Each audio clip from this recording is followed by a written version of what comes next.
tikulandeni pano pampanje makosana chigawo chakumadzulo tikhope kuti ambiri taweruka ena adakali kuthamangathamanga malingana nkuti moyo ukhale kupitirira chigawoto chimene chitabwera nkhani yokhuzana ndi ma Scorchers timu yathu ya Malawi yomwe yatimvesa kukoma timu yasati wamkaka wa AFCON makamaka nkhani yokhuzana ndi player wa ma Scorchers amenewa yemwe dzina lake ndi Faith Chinzimu ambiri player amene tikumutsata bwino makamaka ntchito zabwino zimene anagwira kumene kuthandizana ndi anzake kuti Malawi ipite patali monga amene afikira padakali panopa makosana player amene Faith Chinzimu nawo nkumadabwa kuti amasewera kuli ku Malawi ndithu ameneto ndi professional wa Malawi amasewera kunja ku dziko la Sweden ku timu imene imadziwika zona kuti BK Häcken FF oti ndi klabu so imodzi imene imachita bwino maligi akumeneko ku Sweden oti Faith Chinzimu ndi professional ndithu wa Malawi wa women's football amene amakhala ku dera limene limadziwika zona kuti Gothenburg kumeneko ku Sweden mweno ndi ku dera limene timu yake ya BK Häcken FF ili base kumeneko awo nkhani yomwe tabwera nayo kwambiri yokhuza ndi amene kotino padakale panopa abwereratu ku timu yake after ndekuti ma celebrations ku Malawi majambiri natsati abwino amene zinakhalira celebrations tinaona pakati pa Scorchers kulandiridwa asida mphaso zosiyanasiyana mpaka ndithu mtsogoleri wa dziko kupita muthalika anthu ena akufuna kwabwino aperekatu ndalama za nkhaninkhani kupereka kwa ma players amene ngati njira imodzi yowalimbikitsa komanso chithokozo ntchito yabwino imene achita ku AFCON uku awo Faith Chinzimu pamene tikuyankhula pano ndekuti wafika ku dziko la Sweden ndipo timu yake kumeneko ndi session yake yalembalo pa tsamba la mchezo la Facebook fotokoza kunena zona kuti player amene wafika ku dziko la Sweden ndipo amulandira kumeneko itha kuonanso chithunzi chimene chikusewera paskini pa topo amulandira ndithu kumeneko ndino potengera ndi uthenga amene ma administrators alemba kumeneko kukhuzana ndi msungwana amene muyamikiratu kwambiri ntchito yabwino imene wagwira ku AFCON pothandizatu dziko lake la Malawi ma Scorchers kuchita bwino mpaka kuzafika ma finals mpikisano umene kunena zoti ndokondera kwambiri kotino Faith wathandizira ma Scorchers Malawi to kupeza silver medal ndi zimene afotokoza ku klabu imeneyi imene amasewera kumeneko ku dziko la Sweden ndithu nkhani yosangalatsa kwambiri yonyaditsa kuti Faith wafika ku dziko limene la Sweden chakuti amusogolera wafika ndithu kumeneko bwinobwino popanda chovuta china chilichonse nkutheka be mafunso kumazakhalapo kuti kodi player ameneyi afika liti ku dziko limene la Sweden namba kusewera liti mu timu imene ya BK Häcken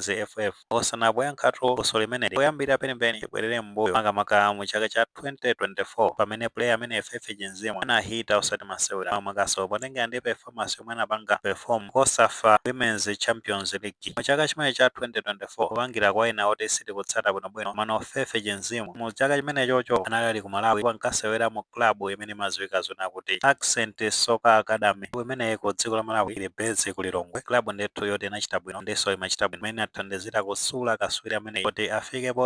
poziwikatu ku maiko akunja ati kumene ku Sweden kwasi ku Sweden kokha ndithu anawachitanso ma trials mbuyo ku FC Nords Challenge ya ku Denmark anakachita ma trials kumeneko imene ndithu zinaendera msungwana amene ndino kuti timu imene ya BK Häcken FF ya ku Sweden zinatengerano klabu yake imene ankasewera ku Malawi tonde kuti timu imeneyo ya ku Sweden itampanga sport potengera ndi performance yomwe anapanga perform mu 2024 osafa Women's Champions League iyo yakuti ku timu yake ya ku Malawi Accent Soccer Academy mosogozedwa ndi George Mangwire maso director kumeneko yemweno ndi Tom Kolongo ndamene anathandizira kwambiri kotino msungwana amene apeze mwayi opitatu kukasewera ku timu imene ya BK Häcken kumeneko ku Sweden awo chimene chinachitika ndi chonena kuti after performance imeneyo ya mu 2024 osafa akuluakulu aku timu ya ku Sweden ku atamuona player inayamba kuchita zokambirana magazi amene wawa ina Tom Kolongo kotino amutenge Faith Chinzimu apite azikasewera ku timu imeneyi after zokambirana chani zinapezeka zona kuti ku timu imeneyo kangodikira ma transfers kuti achitike mwezi wa February chaka cha 2025 kuti panali pa 18 February chaka chimene cha 2025 pamene ma transfers ankachitika day after ma transfers achitika chani zinapezeka zona kuti contract inasainidwa china chonse chinatheka bwinobwino ali mu late July chaka chimene cha 2025 pamene zinkapezeka zona kuti zatheka bwinobwino contract ya Faith Chinzimu ndikuti no yatheka bwinobwino ndino anasainira contract kumeneko ya zaka zokwana zitatu ndikuti contract yake ikuyenera kuzatha mu chaka cha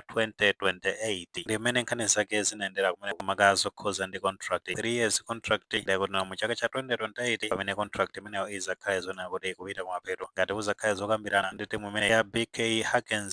FF ndekuti zatengerano ndi imene angapangire perform kumenekoko manozi kunena kuti no ndi player wabwino kwambiri amamudalira. So kumeneko Sweden ndi paja tikatsata bwinobwino mu timu ya Scorchers asewera ngati midfielder kapenanso defensive midfielder makamaka pa centre maigwira ndithu ngati midfielder. Position yomweyonso ndi imene masewera ku timu yake ya BK Hawkins masewera ndithu ngati defensive midfielder komanso central midfielder maso midfielder in general ndi imene zimachitikira ku club imeneyo. Ndiso ku Malawi kuyenera ndithu kuyamika ntchito zabwino zimene anaonesa ku AFCON uku nathandizira kwambiri timu ya Scorchers ichite bwino. Ndino tikakumbukira bwinobwino timu imene ma Scorchers anasewera ndi Algeria game ija ya semi-finals ma knockout stages. Tikakumbukira bwinobwino Fefe Chinzemo anathandizira kwambiri ma structural defense gap matseka ndithu kuthandizira kuti ma Scorchers achite bwino. So monga metafotokozera kuti silver medal yomwe ma Scorchers anapeza kumene apart from teamwork imene ali ndi ma Scorchers amene wakomanso iye anathandizira kwambiri ndi outstanding performance imene anaonesa kumene. Ngati kumbukira bwino game yomwe Rose Kanzere anapezeka zona kuti wapasidwa red card iyeyitu anahoda kwambiri defensive line pothandizira kupanga guide team mpaka nano pozapezeka zona kuti yakafika mu finals yomwe inamenyedwa ndi Cameroon. So ndi player ndithu wabwino player wothandiza kwambiri konse ku AFCON ndekuti no anapezako chigoli chimodzi pa game ijayo yomwe awe inkamenya ndi Egypt. Game ija inathera 3-1 ija imene ndithu nkhani zake zayendera kumeneko. Of course apart from ina Rose Kanzere ina Chawinga Sisters iyeyiso ndi munthu mmodzi amene athandizira